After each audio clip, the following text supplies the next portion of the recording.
आनंदनगर वडगाव हद्दीतून 14 फुटी असलेला नाला आता गटरीप्रमाणे मर्यादित राहिला आहे। त्यामुळे सीडीपी प्लॅन प्रमाणे हा नाला निर्माण करण्यात यावा अशी मागणी रहिवासी करत आहेत। या नाल्यावर अतिक्रमण केल्यामुळे वडगाव गटारीचे पाणी थेट बेळारी नाल्यापर्यंत न जाता रिव्हर्स मारल्याने आनंदनगर परिसरातील घरांमध्ये पाणी साचून रहिवाशांची तारांबळ उडत आहे।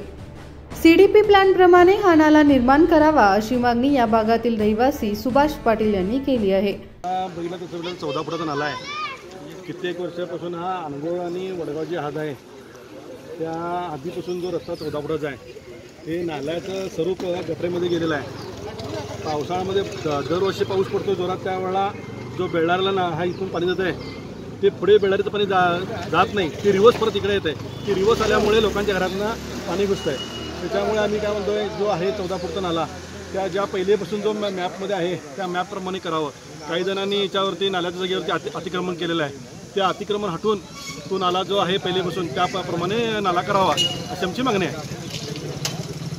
भविष्यातील अपघात टाळण्यासाठी यावर जाळी किंवा पॅकबंद करावा अशी मागणी रहिवासी संतोष पवार यांनी केली आहे। काल आम्ही जिल्हाधिकाऱ्यांना भेटून निवेदन दिलेलं आहे की जो सीडीपी प्लॅनप्रमाणे नाला आहे आणि पुणेश्वरी फर्स्ट क्रॉसमधून आमच्या आनंदनगर तिकडनं जो नाला येतो सीडीपी प्रमाणे त्याप्रमाणे नाल्याला आम्ही संपूर्ण पाठिंबा आहे आमचा। आम्ही पूर्ण कोऑपरेट करायला तयार आहे। जर तसं नसेल तर जर आमच्या आनंदनगरमध्ये मीटिंग झाली होती अभय पटेलच्या साहेबांसोबत की जर तुमच्या गल्लीतील लोक ॲग्री असतील तर हा नाला आम्ही 60% वर तर आम्ही हा समोरनं घेऊ शकतोय, तर त्या प्रकारे सुद्धा आम्ही रेडी आहे। खरं लवकरात लवकर हा प्रश्न सोडवावा असंच आमची प्रशासनाला विनंती आहे। परवा जे विजापूरला नाल्यात पडून 3 मुलं मिली ते सुद्धा घटना इथं होऊ शकते आनंदनगरमध्ये, कारण हा नागरी वस्तीतून नाला जातो।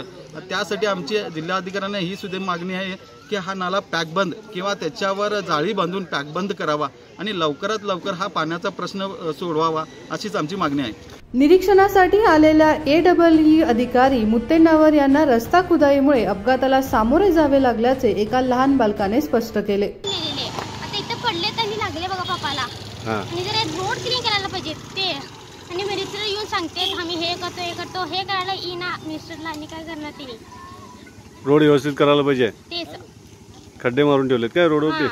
इथंच पडलेलं बघा, इथे लागले पापाला, लय दुखत होतं काल रात्रीला, इथं पण लागलंय आणि आमचं काच पण तुटलंय।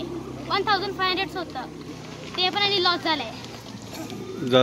गाडीवरून जात होता काय तुम्ही घेऊन? हा, स्कूटी मध्ये जात होतो। ग्लास फुटले तुमचे? हा, ग्लास फुटला।